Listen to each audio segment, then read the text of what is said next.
In 2013, Marika, a wildlife rehabilitator, visited a rescue center intending only to temporarily foster a young bobcat cub in need.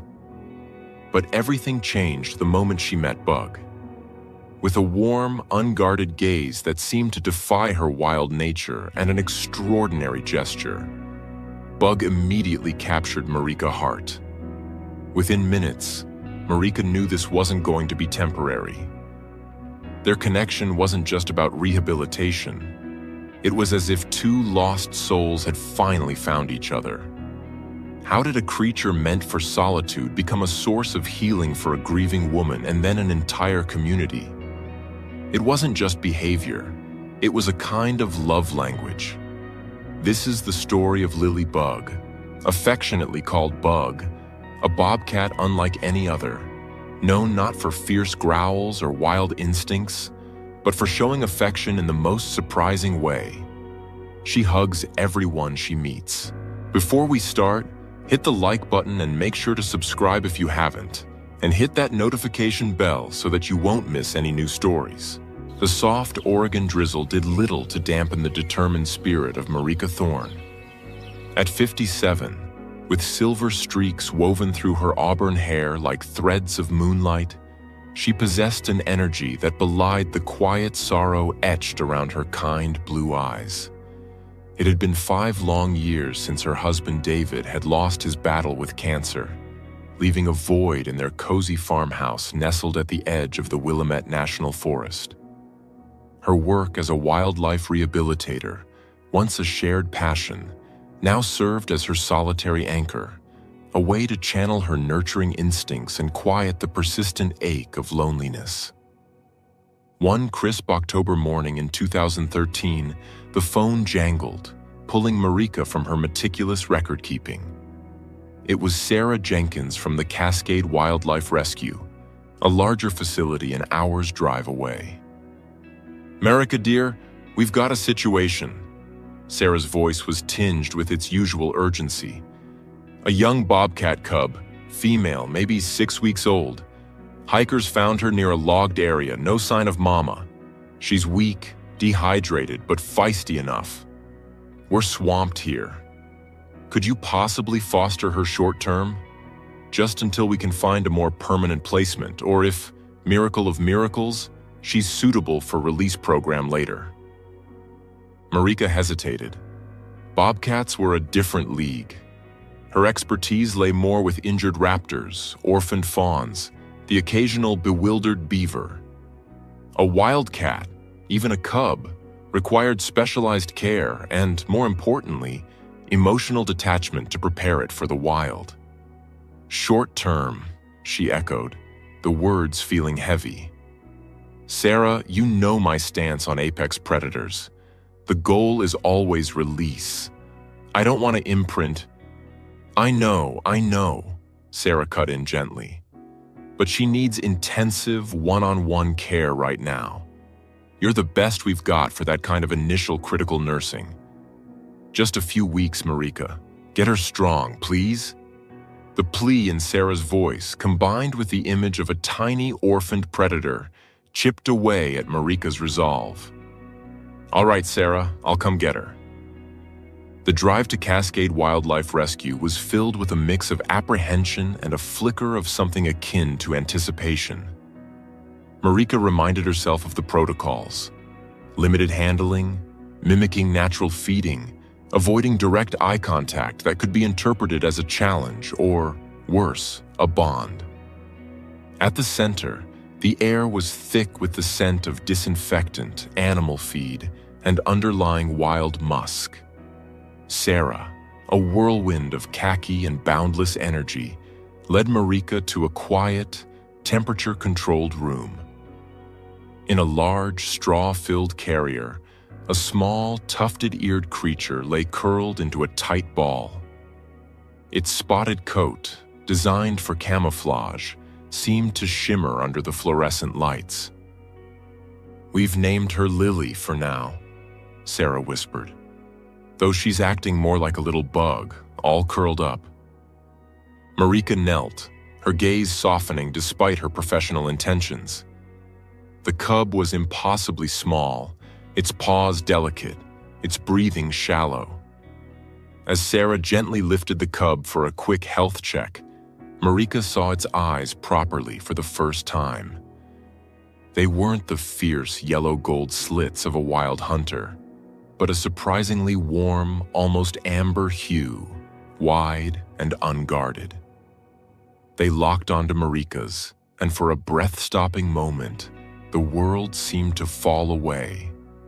There was no fear in that gaze, no feral suspicion, just a profound, searching look that resonated deep within Marika's own lonely soul. She's something else, Marika murmured, her voice barely a whisper. Sarah, busy with a syringe of electrolyte solution, nodded. She hasn't hissed or spat once, just watches. The cub, whom Marika found herself already calling Bug in her mind, was indeed a bug. Tiny, fragile, yet with an undeniable tenacity. Back at her farmhouse, Marika set up a large enclosure in her spare room, complete with branches for climbing, a den-like box, and soft bedding. The first few days were a blur of bottle-feeding specialized formula, monitoring her temperature, and willing the little creature to live. Bug was weak, often listless, but she never refused food from Marika, her tiny pink tongue lapping delicately. Marika adhered strictly to the non-imprinting protocols, wearing gloves, keeping her voice low and neutral. Yet, Bug seemed to defy these efforts. During feedings, she would often stop suckling for a moment, her amber eyes fixing on Marika's face, not with a wild animal's assessment, but with something that felt disconcertingly like recognition. One evening, about a week into Bug's stay, Marika was exhausted. She'd been up late tending to a barn owl with a broken wing and had risen before dawn for Bug's feeding. As she carefully lifted Bug from her warm box for her meal, the cub did something entirely unexpected. Instead of just accepting the bottle, Bug, with surprising strength for her small size, pushed her front paws against Marika's chest. She didn't claw, didn't struggle. She simply rested them there, her tiny head tilting to press against Marika's shoulder. Then she nuzzled, a soft, rumbling purr vibrating through Marika's shirt. Marika froze. This wasn't in the manual.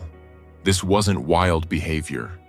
It was an embrace. A tiny, fragile bobcat hug. Her heart, so long guarded, constricted with an emotion she hadn't allowed herself to feel in years. It was a rush of warmth, of connection, so potent it brought tears to her eyes. She gently stroked Bug's soft fur, the professional detachment shattering into a million pieces. "Oh, Bug," she whispered, her voice thick. "What am I going to do with you?" From that day on, their relationship transformed. Marika still intended to prepare Bug for a life in the wild, if possible. But the emotional wall had crumbled. Bug, it turned out, was an exceptionally affectionate creature. Every feeding was accompanied by this gentle pressing of paws, this nuzzle against Marika's neck or shoulder. It wasn't demanding or desperate. It was a quiet, tender offering. As Bug grew stronger and more mobile, her unique form of affection became more pronounced. If Marika sat on the floor near the enclosure, Bug would come to the wire mesh, not to pace or hiss, but to rub against it, purring like a miniature motor. When Marika entered the enclosure to clean or refresh water, Bug would trot over, stand on her hind legs, and gently place her front paws around Marika's legs, resting her head for a moment before stepping back. The weeks turned into a month. Bug was thriving. Her coat was sleek, her eyes bright, her movements agile and playful. But the more time Marika spent with her, the more she realized Bug was different. There was a profound gentleness to her, a lack of the typical bobcat aloofness and aggression Marika had read about and witnessed in documentaries. The time came for the difficult conversation with Sarah. "She's doing remarkably well, Marika," Sarah said over the phone. "We've been talking to a couple of sanctuaries, potential release programs down the line, but they're very selective." Marika took a deep breath. "Sarah, I don't think Bug is a candidate for release. And I don't think I can give her up." There was a pause. "Marika, are you sure? This is a bobcat, not a house cat. You know the complexities, the permits." "I know, but Bug, she's not like other bobcats. She's incredibly gentle, and she hugs me, Sarah. Actually hugs me." Marika knew how insane it sounded. Sarah was quiet for a long moment. "A hug?" "Yes. She puts her paws around me and rests her head on my shoulder.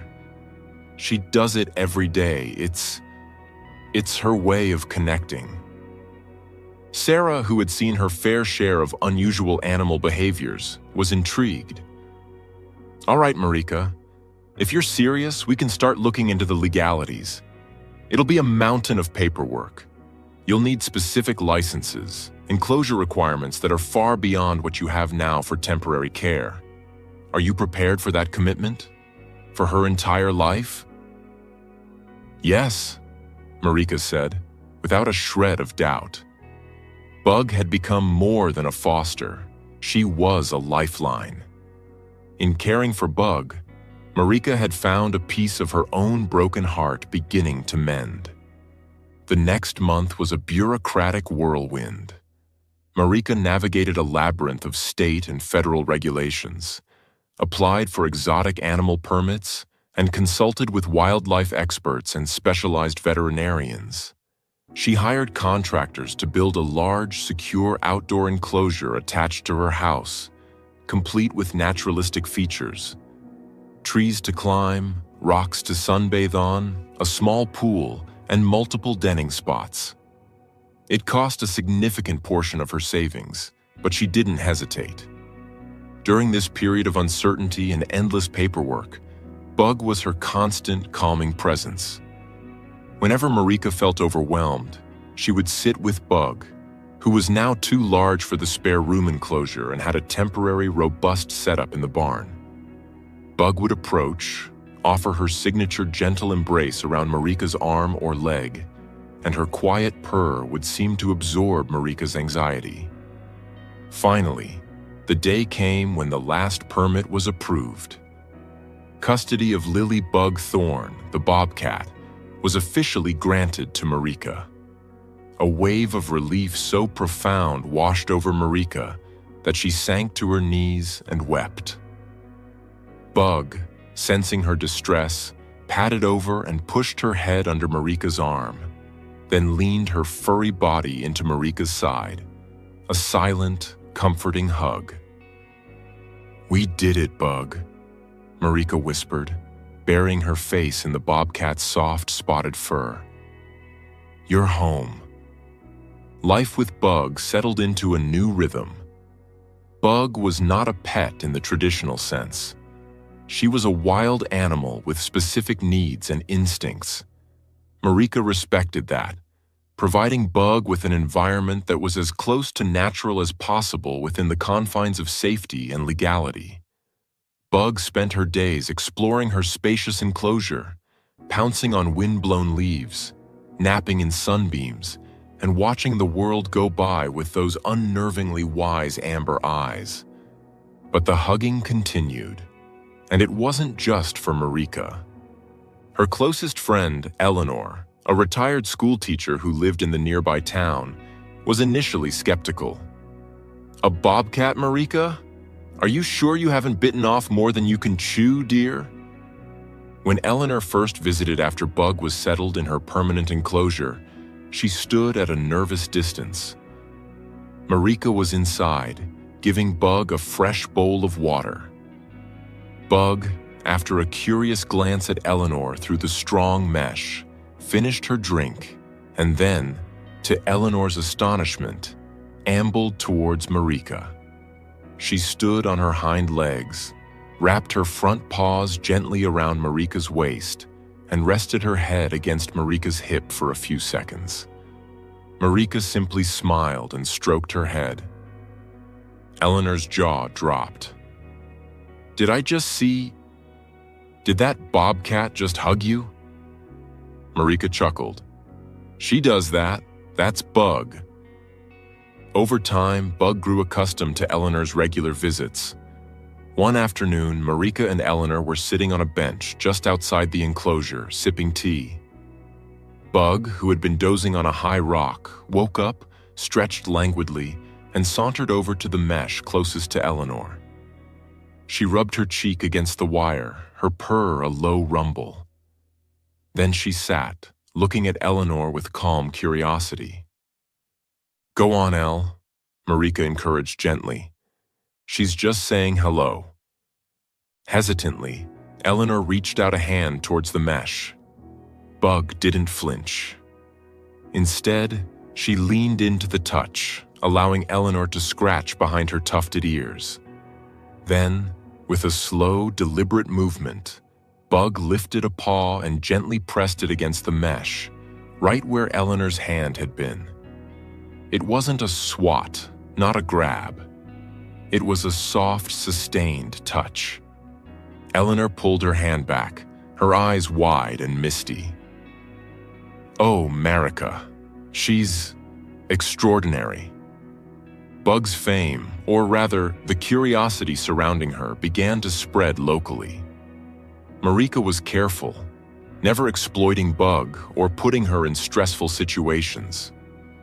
But for trusted friends or fellow wildlife enthusiasts who understood the boundaries, she would occasionally allow supervised interactions, always with Bug's comfort as the priority. One such visitor was young Leo, the grandson of Marika's neighbor, Mr. Henderson. Mr. Henderson was a gruff, elderly farmer who initially viewed Marika's menagerie with suspicion. Wild animals belong in the wild, he'd grumbled more than once. But Leo, a quiet, sensitive 10-year-old who was struggling after his parents' recent divorce, was fascinated by animals. Mr. Henderson, despite his reservations, brought Leo over one day, ostensibly to drop off some spare lumber Marika had asked for. While the adults talked, Leo stood mesmerized by Bug's enclosure. Bug, in turn, seemed equally intrigued by the small human.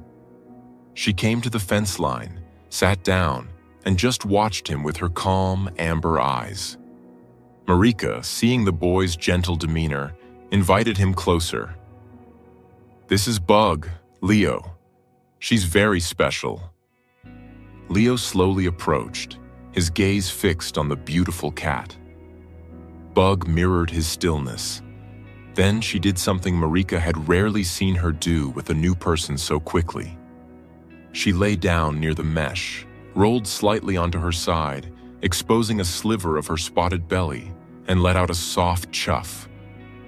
Marika explained to Leo, "That's a friendly sound. It means she feels comfortable." Then, Bug reached out a paw, extending it slowly through a wider gap in the mesh, not towards Leo, but placing it gently on the ground between them, as if an offering. Leo, his eyes shining, very slowly reached out his own small hand and placed it near Bug's paw. Bug didn't move, just let her paw rest there. After a few moments, Bug drew her paw back and then, replicating the gesture she'd shown Marika countless times, she pressed herself lightly against the mesh where Leo stood, her head tilted. It wasn't a full hug through the barrier, but the intent was unmistakable. Leo gasped, a small, joyous sound. She likes me." Mr. Henderson, who had been watching with a stern face, found his expression softening. He cleared his throat. "Well, I'll be. Smart cat." From that day on, Leo was a regular visitor. He'd bring Bug little gifts, a brightly colored leaf, a smooth stone, and would sit by her enclosure, sometimes talking to her softly, sometimes just sharing the silence. Bug, in her own quiet way, always acknowledged him, often coming to the mesh to sit with him, offering her gentle presence and the occasional soft press of her paw or head. Marika saw lightness return to Leo's eyes, a small measure of healing facilitated by a creature who communicated in the universal language of gentle touch. There were heart-wrenching moments, too, reminders of Bug's wild origins and the precariousness of life. One spring, a distemper outbreak swept through the local raccoon population. Marika was terrified for Bug, even though Bug was vaccinated and her enclosure secure. For weeks, Marika lived in a state of heightened anxiety, meticulously disinfecting everything, her worry a constant knot in her stomach. During those tense weeks, Bug seemed acutely aware of Marika's distress. Her hugs became more frequent, more lingering, as if she were trying to absorb Marika's fear. She would follow Marika's movements from within her enclosure, her amber eyes full of an almost human understanding. One evening, as Marika was doing her final check, overwhelmed by exhaustion and worry, she leaned against the mesh of Bug's enclosure, tears silently tracing paths down her cheeks. Bug came to her, not with a playful nudge, but with a quiet gravity. She pushed her head firmly into Marika's hand, then stood on her hind legs, pressing her furry body as close as the wire would allow, her paws resting gently on Marika's arms.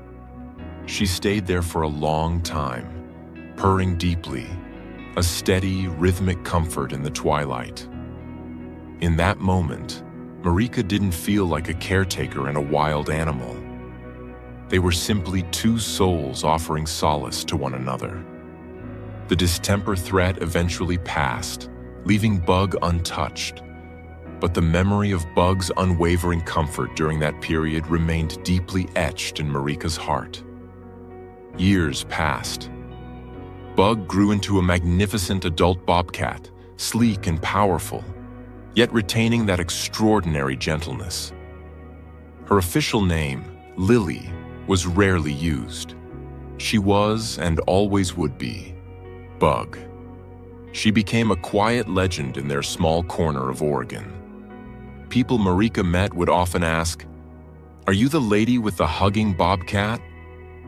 Marika, now in her late 60s, found her days filled with a profound sense of peace and purpose.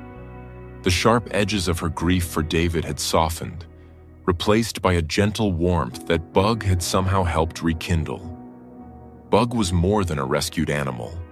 She was a companion, a confidant, a furry, four-legged therapist who communicated not with words, but with the profound eloquence of a gentle touch, a comforting presence, a heartfelt hug. One sunny afternoon, Marika sat on her porch swing, a photo album open on her lap. It was filled with pictures of David, of their life together, and now, increasingly, of Bug. Bug herself was in her enclosure, sunbathing on her favorite flat rock, the picture of contentment. Eleanor joined her, bringing a tray with lemonade and cookies. "Reminiscing, dear?" Marika smiled, a genuine, untroubled smile. "Just feeling grateful. For everything. For David, for this life, and for that incredible creature over there." She looked towards Bug, who, as if sensing she was the topic of conversation, opened one amber eye and looked back at Marika.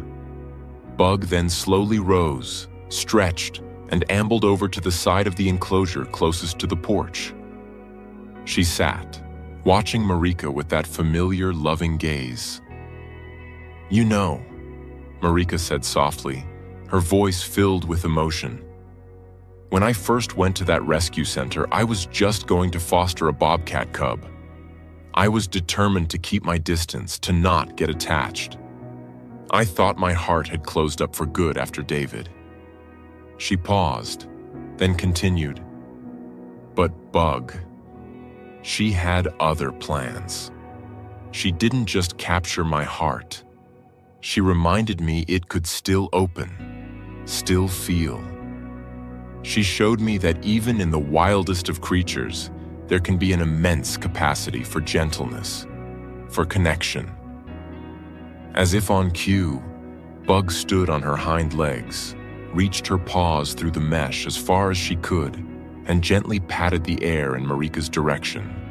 A familiar gesture that always made Marika's heart swell.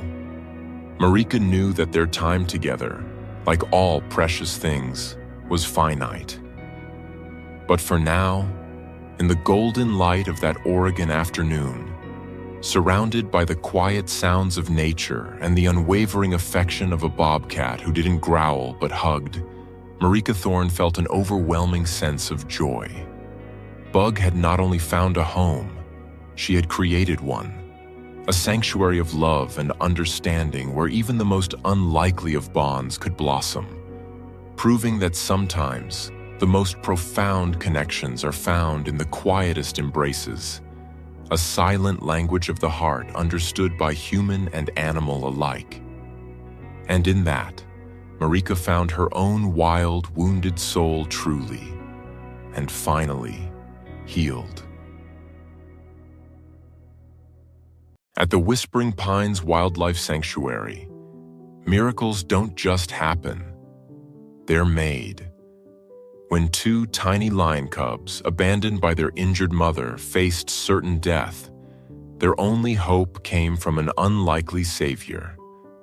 Gerda, a bobcat still grieving her own lost litter.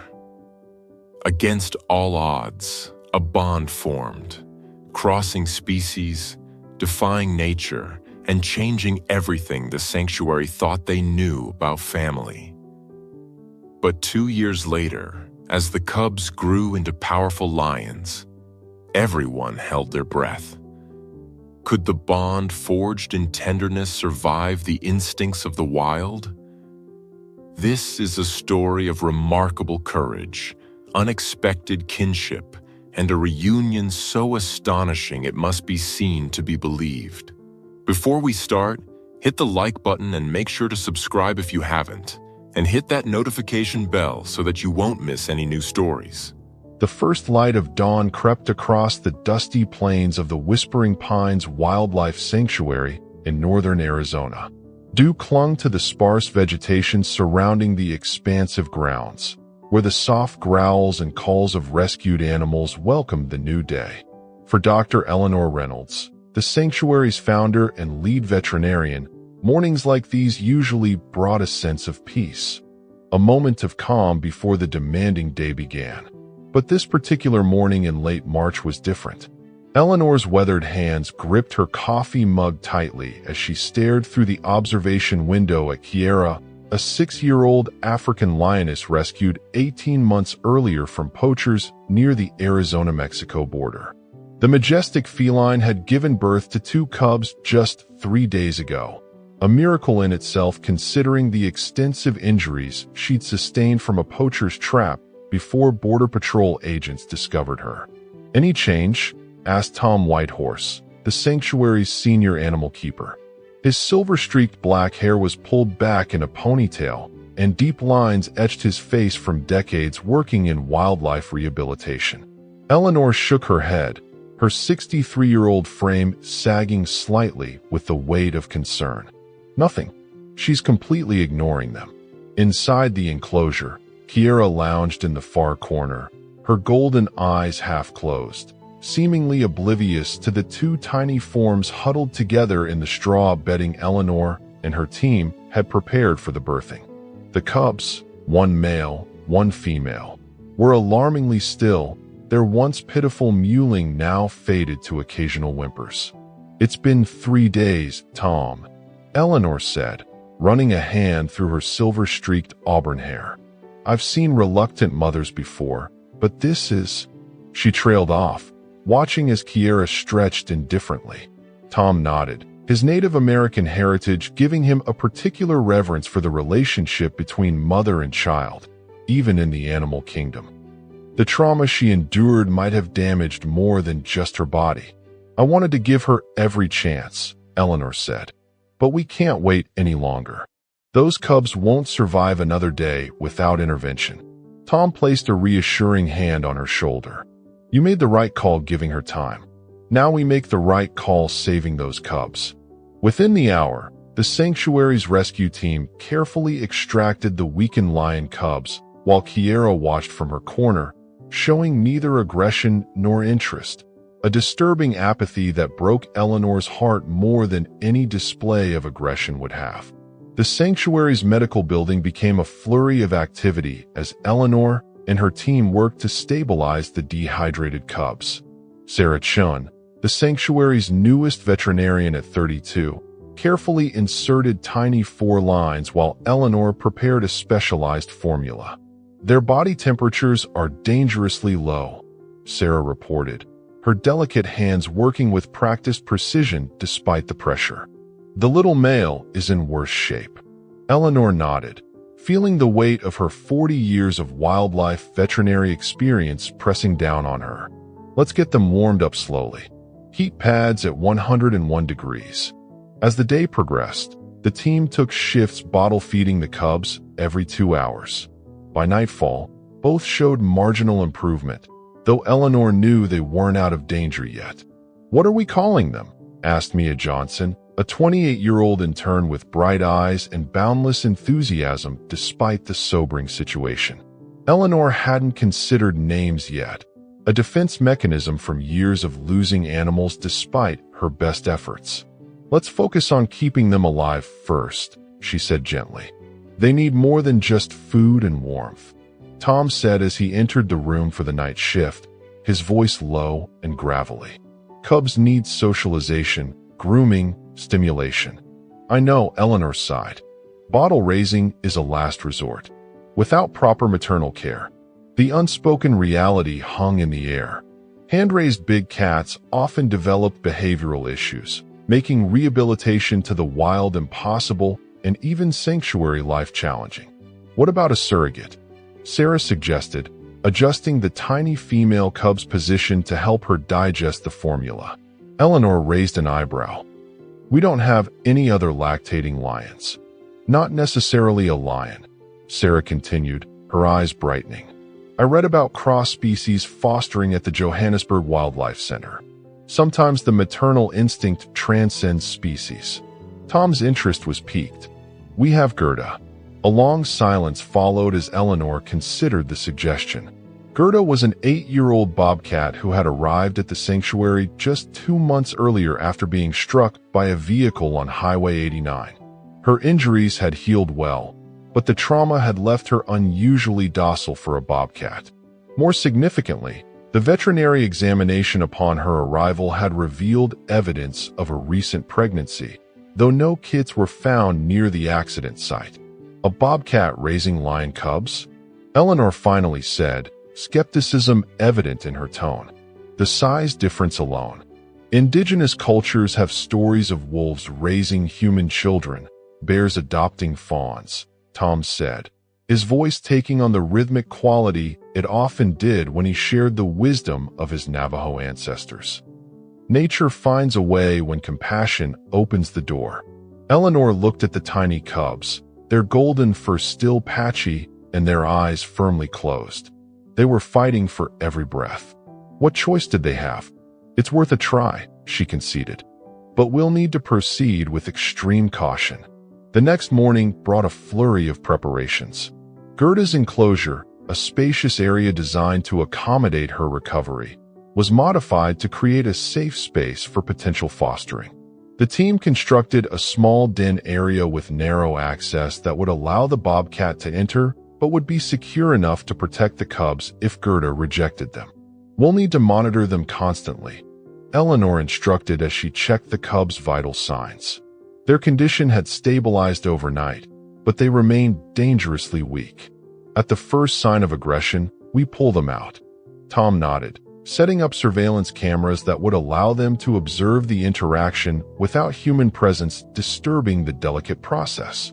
Sarah prepared a mild sedative for Gerda, just enough to keep her calm during the initial introduction without compromising her instincts. "Do you really think this could work?" she asked Eleanor, uncertainty clouding her features. "I've been doing this work for 40 years, Eleanor replied, drawing the medication into a syringe, "and nature still surprises me every day." With Gerda lightly sedated, Eleanor and Tom carefully placed the lion cubs in the prepared den. The tiny creatures huddled together, their golden forms dwarfed by even the modest space. "Now we wait," Eleanor said as they retreated to the observation room. For 3 tense hours, Gerda remained in her favorite corner of the enclosure, occasionally glancing toward the new addition with mild curiosity, but making no move to investigate. The cubs, weak as they were, occasionally released pitiful mewls that echoed through the monitoring speakers.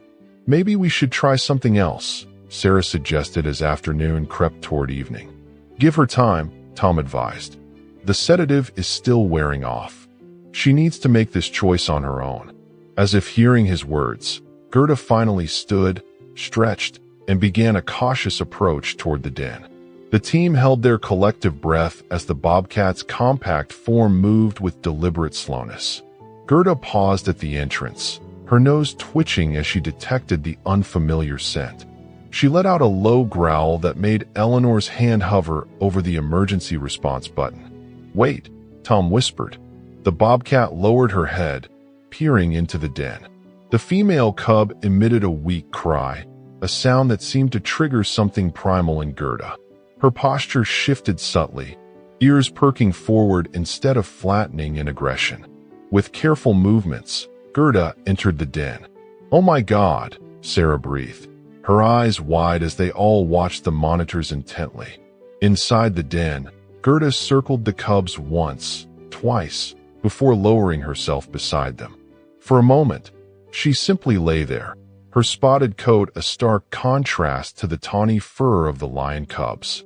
Then, to the astonishment of the watching humans, she began to groom the male cub with gentle licks. Eleanor felt tears spring to her eyes. In 40 years of wildlife work, she had witnessed countless wonders, but this moment, this unlikely connection, struck her with its raw beauty. "Tom," she whispered, "you were right." The burly man simply nodded, his own eyes suspiciously moist. Over the next days, Gerda's maternal instincts bloomed fully. She groomed the cubs diligently, stimulating their circulation and keeping them clean. She curled around them at night, her body heat providing the warmth they desperately needed. Most surprisingly, she actually began to nurse them, though Eleanor ensured the cubs still received supplemental bottle feedings to compensate for the difference in milk composition and volume. "We should name them now," Mia suggested a week later, as they all watched the cubs, noticeably stronger, tumbling over Gerda's patient form. Eleanor, who had scarcely left the sanctuary in the past 10 days, found herself smiling. "You're right. They've earned their names." After some discussion, they settled on Leo for the male cub, a nod to his species, and Nala for the female, after a character from a popular lion-themed movie that Mia insisted was perfect. "And they've earned their place in the record books too," Sarah added, lowering her phone. "I've been consulting with colleagues across the country. No one has documented a successful cross-fostering between a bobcat and lion cubs before. Let's not get ahead of ourselves," Eleanor cautioned. "They're still fragile. We have a long road ahead." But as the weeks turned to months, Leo and Nala not only survived but thrived under Gerda's attentive care. The bobcat seemed to adapt her parenting to accommodate her adoptive offspring's larger size and different developmental pace. When they grew too large for her to groom effectively, she focused on their faces and ears. When they became too heavy for her to move by the scruff, she nudged and guided them with her paws instead. By the cubs' 4th month, they had outgrown their foster mother in size, yet the bond between them remained undiminished. Gerda would play with them in the expanded enclosure the sanctuary had prepared, teaching them stalking techniques despite the lion's less stealthy approach to hunting. The story of the bobcat mother and her lion cubs spread, first locally through visitors to the sanctuary, then regionally as a Phoenix news station did a feature, and finally nationally when a major nature documentary series began filming their unique family. "Doesn't all the attention worry you?" asked Dr. Marcus Reed, a renowned big cat specialist who had traveled from the University of Texas to observe the unusual family. He and Eleanor stood watching as Gerda demonstrated pouncing techniques to the now gangly cubs. "Of course it does," Eleanor admitted. "But we need the funding the publicity brings. And there's an educational value to their story." Marcus nodded thoughtfully. "The real question is what happens next. They're developing well physically, but what about their species-specific behaviors? They're learning to hunt like bobcats, not lions." It was a concern that had kept Eleanor awake many nights. Lions were social cats with complex pride behaviors. Bobcats were solitary and territorial. How would this unusual upbringing affect Leo and Nala's development? "We're supplementing with videos of lion behavior," Eleanor explained. "And we plan to introduce them to our other lions, at a safe distance, once they're older." "It's fascinating work," Marcus admitted, "but challenging. They can never be released." "No," Eleanor agreed, a touch of sadness in her voice. "But they have a home here for life." As Leo and Nala approached their 1st birthday, the time came to transition them away from Gerda. The bobcat had been a remarkable mother, but the cubs, no longer cubs at all but adolescent lions, needed space to develop their own identities. The separation process was gradual. First, the lions were moved to an adjacent enclosure where they could still see and smell Gerda through a mesh barrier. They spent progressively longer periods apart, though daily supervised interaction sessions continued. "She seems to understand," Tom observed one evening, as Gerda calmly groomed herself after a visit with her now massive adopted children. "She knows they're growing up." Eleanor nodded, though her heart ached watching the family's gradual separation. Mothers always know. It's still hard. By 18 months, Leo and Nala had moved to the sanctuary's main lion habitat, a sprawling 5-acre enclosure designed to mimic their natural environment, complete with elevated platforms, watering holes, and enrichment features. Through the fencing, they could observe the sanctuary's other lions, an elderly male named Samson and 2 middle-aged females, Zara and Luna. "Look at that," Sarah pointed out during one of their regular observation sessions. "They're mirroring Samson's roaring behavior." Indeed, the young lions had begun to display more species-typical behaviors, though certain quirks remained, like Leo's peculiar habit of climbing trees with a bobcat's agility, or Nala's preference for stalking from dense brush rather than open grassland approaches typical of lionesses.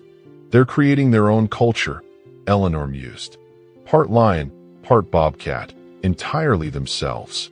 As their 2nd birthday approached, Eleanor and her team prepared for a special event.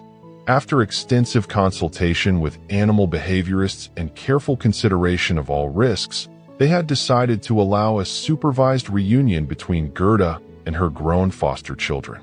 The sanctuary had received a substantial donation to construct a special interaction enclosure for this purpose. Neutral territory for all parties, with multiple escape routes and safety features. The documentary crew had returned to film the reunion, adding a layer of pressure Eleanor could have done without. "Are you sure about this?" Sarah asked the morning of the planned meeting. "We don't know how they'll react to each other after all this time." Eleanor watched as Leo paced the holding area, his magnificent mane beginning to fill out, his powerful shoulders easily 10 times the size of the bobcat who had raised him. Nala was more composed, but her intensity as she tracked the movement of sanctuary staff revealed her lioness nature. "They've had visual contact regularly," Eleanor reminded her. And remember last month when Gerda escaped her enclosure during the thunderstorm? She went straight to their habitat fence. It was true. During a violent summer storm, the aging latch on Gerda's enclosure had failed, giving the bobcat an unexpected freedom she could have used to disappear into the surrounding wilderness. Instead, sanctuary security cameras had captured her making a direct line to the lion habitat, where she sat by the fence until morning staff discovered her. "Let's do this," Eleanor decided. The introduction was carefully orchestrated. First, Gerda was allowed into the interaction space alone, giving her time to investigate and mark the area as non-threatening. Then, one at a time, Leo and Nala were permitted to enter through a separate gate. Eleanor, Tom, Sarah, and 2 additional keepers stood at strategic points around the enclosure perimeter, tranquilizer guns reluctantly at the ready. The documentary crew filmed from elevated blinds, their presence minimized. Leo entered first, his powerful frame moving with the casual confidence of youth. He paused just inside the gate, his nose lifted as he caught Gerda's scent. The bobcat, barely visible in the artificial rocky outcropping at the center of the space, remained still. For a heart-stopping moment, Leo lowered his head in a posture that could precede either affection or aggression. Eleanor tightened her grip on the tranquilizer gun. Then, with a rumbling sound that was neither quite a purr nor a growl, Leo approached the rocks. Gerda emerged, her compact form emphasizing just how massive her foster son had become. She showed no fear as the lion lowered his massive head to her level. What happened next brought tears to every watching eye. Leo gently, so gently, rubbed his mane against Gerda's face, a classic feline greeting that acknowledged their connection. The bobcat reached up and licked his muzzle once, a motherly gesture despite the role reversal their sizes now dictated. "My God," Tom whispered. When Nala joined them moments later, the reunion became even more remarkable. The young lioness immediately laid down beside Gerda, rolling to expose her belly in a display of trust typically reserved for pride members. Gerda moved between her 2 foster children, exchanging scents and re-establishing their bond. For nearly an hour, the unlikely family reacquainted themselves. They rested together, groomed one another, and even engaged in gentle play that somehow accommodated their vast size differences. Gerda seemed to remember which games had worked when they were cubs, while Leo and Nala appeared to understand their own strength, restraining themselves around their much smaller foster mother. "I never would have believed it," Marcus Reed said softly. He had returned to witness the reunion and stood beside Eleanor at the main observation point. Their bond has transcended everything: species, separation, time. "Family finds a way," Eleanor replied, watching as Leo stretched out protectively beside the bobcat who had saved his life. "It always does." The sanctuary incorporated regular family visits into their animal management plan after the successful reunion. Every few weeks, Gerda would spend supervised time with Leo and Nala in the interaction enclosure. These sessions became popular attractions for sanctuary visitors, though Eleanor insisted on limiting audience sizes to prevent stressing the animals. As fall turned the Arizona landscape golden, Eleanor found herself reflecting on the journey of the past 2 years. She sat on the observation deck, watching Leo and Nala lounging in the late afternoon sun on their favorite platform. "Penny for your thoughts," Tom said, joining her with 2 cups of coffee. "Just thinking about miracles," she replied, accepting the steaming mug gratefully. 2 years ago, those cubs were dying. Now look at them. "Thanks to you," Tom said. Eleanor shook her head. "Thanks to Gerda. She was the real hero." "Speaking of our hero," Tom said, his eyes crinkling at the corners, "the board reviewed your proposal this morning." Eleanor straightened, suddenly alert, and approved unanimously. "Construction on the retirement habitat starts next month." A weight lifted from Eleanor's shoulders. The special enclosure would allow Gerda to live out her remaining years in comfort while maintaining regular contact with her unusual family. The bobcat was approaching 10 years old now, senior for her species, especially one who had survived significant trauma. "That's the best news," Eleanor said, her voice thick with emotion. "She deserves it." "The documentary premieres next week," Tom reminded her. Early reviews are calling it a game-changer for conservation education. The film, titled Unlikely Family, The Bobcat Who Mothered Lions, had evolved from a simple nature documentary into a meditation on adaptation, compassion, and the meaning of family. Advanced screenings had already generated substantial donations for the sanctuary and raised awareness about wildlife trafficking. "I hope it helps people understand," Eleanor said, watching as Leo playfully batted at an enrichment toy. "Animals aren't so different from us. They love, they adapt, they form bonds that defy explanation." Tom followed her gaze to where the two young lions now lay side by side, their synchronized breathing highlighting the sibling bond they shared. "The public loves a happy ending. Is it an ending, though?" Eleanor mused. "Or just the beginning of a new chapter?" Indeed, as winter approached, bringing cooler temperatures to the Arizona highlands, new possibilities emerged. Leo began showing interest in Luna, one of the sanctuary's adult lionesses. Nala had developed a surprising friendship with Samson, the elderly male, often bringing him portions of her enrichment treats. Gerda, meanwhile, had taken an interest in a recently rescued bobcat kitten, orphaned by a forest fire. While direct fostering wasn't possible due to health protocols, the staff had arranged for adjacent enclosures during the kitten's quarantine period. "Life finds a way to continue," Eleanor told a group of senior visitors during one of her weekly educational talks.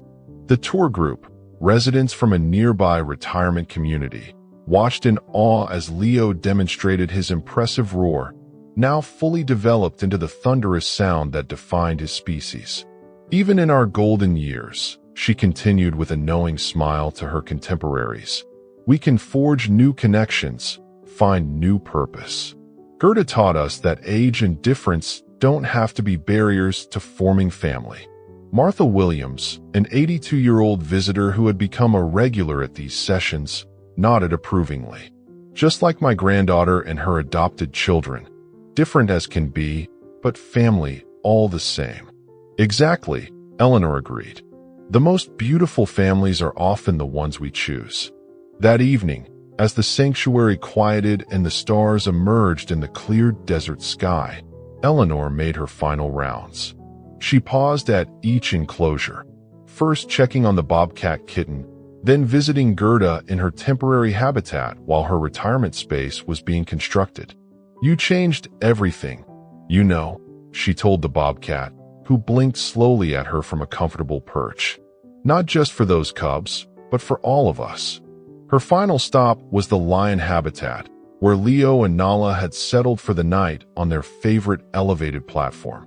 The brother and sister, different in so many ways but united by their unusual upbringing, acknowledged her presence with the calm confidence of cats who knew they were home, knew they were loved. As Eleanor turned to leave, Leo's rumbling purr carried through the evening air, a sound impossible for humans to replicate, but unmistakable in its meaning. Contentment, belonging, peace, good night, family, Eleanor whispered, and made her way back toward the lights of the sanctuary center, her heart full with the knowledge that sometimes the most beautiful bonds are the ones that defy expectation. Behind her, under the vast Arizona sky, the lions settled closer together, their shared history written in every movement, their future, unusual as it might be, secure in the sanctuary that had become their home.